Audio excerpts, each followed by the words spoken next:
สวัสดีครับเชฟโจครับวันนี้มีเมนูเค้กฮันนี่เลมอนมาให้ลองทำกันครับเมนูนี้นะครับผมจะมีองค์ประกอบ2ส่วนด้วยกันก็คือส่วนที่เป็นตัวเค้กนะครับเค้กเนี่ยจะเป็นเนื้อลักษณะคล้ายๆกับบัตเตอร์เค้กแต่วิธีการผสมเนี่ยง่ายมากเลยไม่ต้องใช้เครื่องตีก็ผสมได้นะครับเนื้อจะกึ่งบัตเตอร์นิดนึงจะมีความนุ่มแต่ว่ามีความฉ่ำแล้วก็แน่นนิดนึงนะครับผมซึ่งน้ำผึ้งที่เราใช้ในวันนี้นะครับผมเป็นน้ำผึ้งดอกลำไย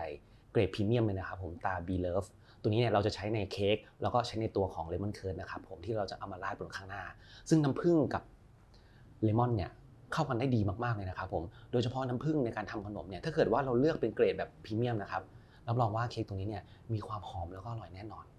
จะมีเทคนิคยังไงกันบ้างเนี่ยเดี๋ยวเราไปเริ่มลงมือทำกันเลยครับเดี๋ยวเรามาเตรียมส่วนของน้ำตาลผิวเลมอนกันก่อนนะครับเทคนิคนี้เนี่ยจะช่วยให้ตัวเค้กของเรานะครับมีความหอมเลมอนมากยิ่งขึ้น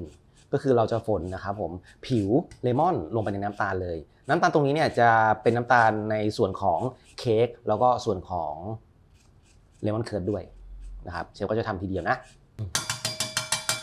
เขาออกมาประมาณนี้นะครับเดี๋ยวที่เราฝนเสร็จแล้วเนี่ยเราก็จะเอาไปคั้นน้ำเลมอนกันตรงนี้เราก็จะใช้ช้อนคลุกเคล้าให้เข้ากันนะครับผมบี้บดมันเข้าไปวิธีนี้จะช่วยกักเก็บกลิ่นอโรมานะครับผมที่อยู่ในผิวของเลมอนได้ดียิ่งขึ้นเสร็จแล้วเดี๋ยวเราก็จะแบ่งออกมานะครับผมส่วนหนึ่งจะทำเป็นเค้กอีกส่วนหนึ่งจะเอาไปใส่ในตัวเลมอนเคิร์ดเดี๋ยวนี้ส่วนที่เป็นเค้กนะครับเดี๋ยวส่วนนี้พักไว้ก่อนส่วนที่เหลือก็เอาไปคั้นน้ำนะครับเราจะเอาไปใส่ในเนื้อเค้กแล้วก็เลมอนเคิร์ดด้วยจะแนะนำให้คั้นแบบนี้ดีกว่าที่จะบีบนะครับถ้าเกิดเราบีบเนี่ยบางทีมันจะมีความขมติดออกมาเยอะการคั้นแบบนี้เนี่ยมันก็จะช่วยให้ไม่ขมเรามาเริ่มทำส่วนของตัวเค้กกันก่อนนะครับอันนี้ก็คือน้ำตาลเลมอนที่เราเตรียมไว้ผสมเกลือเล็กน้อยจากนั้นก็ตามด้วยไข่ไก่ครับวันนี้เชฟใช้เป็นไข่เบอร์2เราก็จะคนส่วนผสมส่วนนี้ให้เข้ากันนะครับผมให้น้ำตาลละลายส่วนนี้จะเป็นเนื้อคล้ายๆกับบัตเตอร์เค้กนะครับผมเนื้อจะค่อนข้างที่จะแน่นแต่ว่ามีความนุ่มแล้วก็มีความหอมนะครับตีแค่พอน้ำตาลละลายนะครับไม่ต้องเครื่องฟูก็ได้ถ้าเกิดว่าใครมือก็สามารถใช้เครื่องตีมือถือได้นะครับโอเคตอนนี้น้ำตาลก็ละลายหมดแล้วนะครับจากนั้นเราก็จะร่อนแป้งเค้กกับเบกกิ้งโซดาลงไปแบ่งทีละครึ่งก็ได้นะครับจะได้ผสมง่าย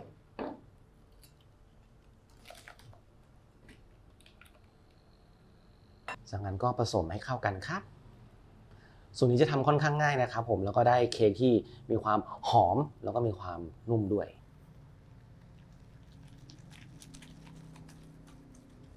เดี๋ยวเราพักส่วนนี้ไว้ก่อนนะครับผมเรามาดูส่วนประกอบสำคัญที่จะทำให้เค้กตรงนี้เนี่ยมีความหอมแล้วก็มีความอร่อยมากยิ่งขึ้นนะครับวันนี้เนี่ยเชฟใช้เป็นน้ำผึ้งตาบีเลิฟนะครับตัวนี้เป็นน้ำผึ้งเกสรดอกลำไยเกรดพรีเมียมเลยแค่เทออกมาตอนนี้ก็คือได้กลิ่นหอมมากแล้วอะน้ำผึ้งกับเลมอนเนี่ยเป็นอะไรที่เข้ากันดีมากเลยนะครับตามด้วยน้ำเลมอนครับ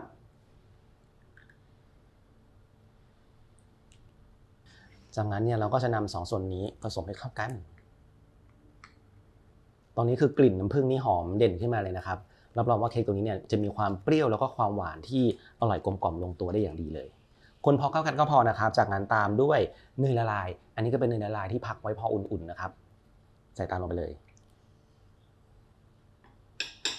เนยตัวนี้ก็เชฟผสมน้ำมันไปเล็กน้อยนะครับผมถ้าเกิดว่าใครอยากใช้เป็นเนยสดล้วนก็ได้แต่ว่าผสมน้ำมันเล็กน้อยเนี่ยจะช่วยให้ตัวเค้กของเราเนี่ยเมื่อแช่เย็นแล้วมันก็จะนิ่มมากขึ้นนะครับไม่แข็งเกินไปคนพอเข้ากันครับผมเราจะได้เป็นแบตเตอร์เหลวๆแบบนี้เลยก็ใช้ไม้พายนะครับผมปาดเก็บขอบนิดนึงตอนนี้เชฟวอร์มเตาอบไว้นะครับที่อุณหภูมิ170องศาไฟบนล่างไม่ต้องเปิดพัดลมคือตอนนี้หอมทั้งเลมอนหอมทั้งน้ำผึ้งเลยเดี๋ยวเชฟก็จะตักใส่พิมพ์นะครับวันนี้จะใช้เป็นพิมพ์รูปเลมอนครึ่งเสี้ยวแบบนี้ใส่ไปประมาณเศษ3/4ของพิมพ์ก็พอนะครับเดี๋ยวมันจะฟูขึ้นมานิดหน่อย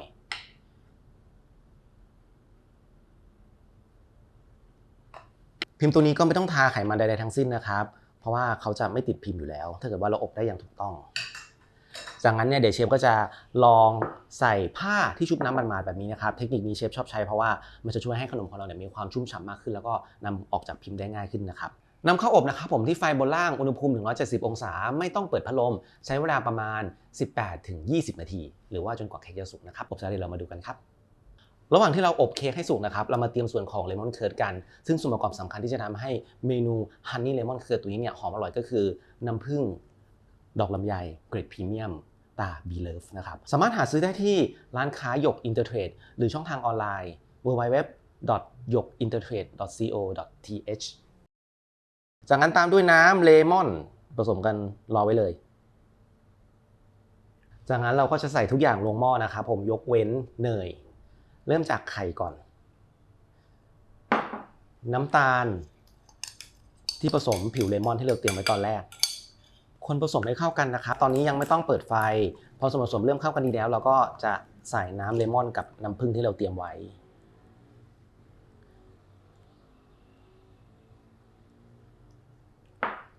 ตอนนี้เหลือแค่เนยนะครับที่เรายังไม่ได้ใส่ตอนนี้เปิดเป็นไฟกลางค่อนไปทางอ่อนนะครับจากนั้นก็คนส่วนผสมไปเรื่อยๆครับใช้เวลาประมาณ 3-5 นาที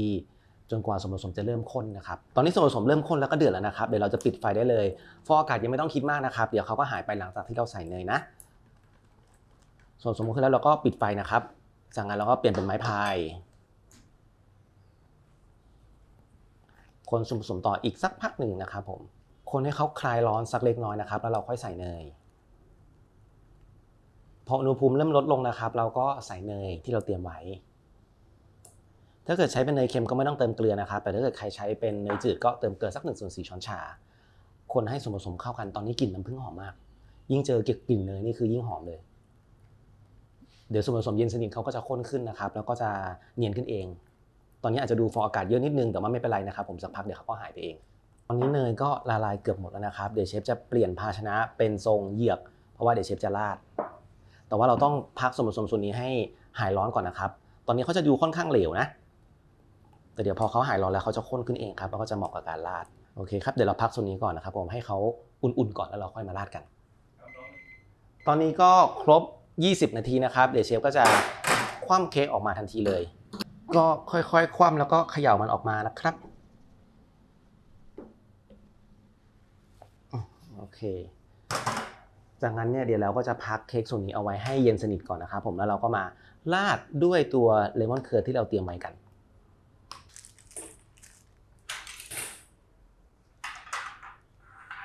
ตอนนี้เค้กของเราก็เย็นสนิทแล้วนะครับตัวเลมอนเคิร์ดของเราก็เย็นสนิทแล้วด้วยมันก็จะมีความข้นขึ้นแบบนี้เลย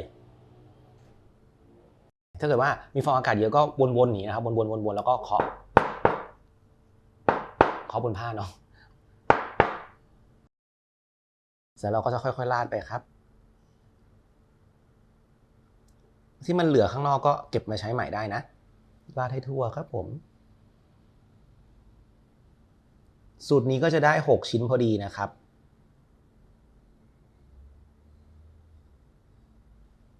จากนั้นก็เขย่านิดนึงเคาะให้เขาไหลลงไปหน่อยเสร็จแล้วเดี๋ยวเราก็จะย้ายลงเค้กบอร์ดนะครับโอเค3ชิ้นนะครับเดี๋ยว3ชิ้นที่เหลือเชฟก็จะราดเหมือนเดิมตอนนี้คือได้กลิ่นน้ำผึ้งกับเลมอนชัดมากน้ำผึ้งตัวนี้เนี่ยข้อดีของเขาก็คือเขามีกลิ่นหอมที่ค่อนข้างชัดเจนนะครับพอลงไปอยู่ในตัวขนมแล้วเนี่ยกลิ่นเขาก็ไม่หายเพราะอย่างเงี้ย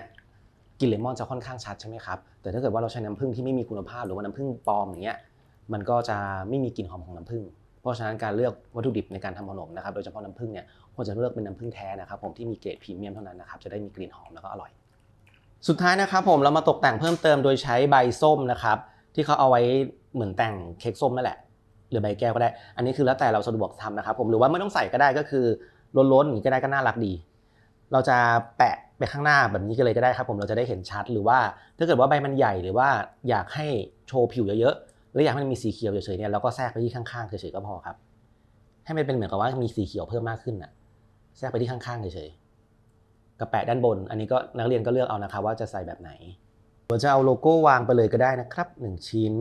แล้วก็สุดท้าย Final Touch ก็คืออาจจะใช้เป็นผิวเลมอนอีกเล็กน้อยครับผมแค่ให้มันดูมีความหอมมากขึ้นแล้วก็ดูมีอะไรมากขึ้นแค่นั้นเองมันจะได้ไม่เรียบหรือว่าใช้ผงทองก็ได้นะอันนี้แล้วแต่เราสะดวกใช้เรียบร้อยแล้วครับผมสำหรับเมนูเค้กฮันนี่เลมอนท่านไหนสนใจอยากลองใช้น้ำผึ้งดอกลำไยเกรดพรีเมียมตา Be Love สามารถสั่งซื้อได้ที่ช่องทางออนไลน์ www.yokintertrade.co.th ยังไงลองทำแล้วส่งกันบ้านให้เชฟชมบ้างนะครับ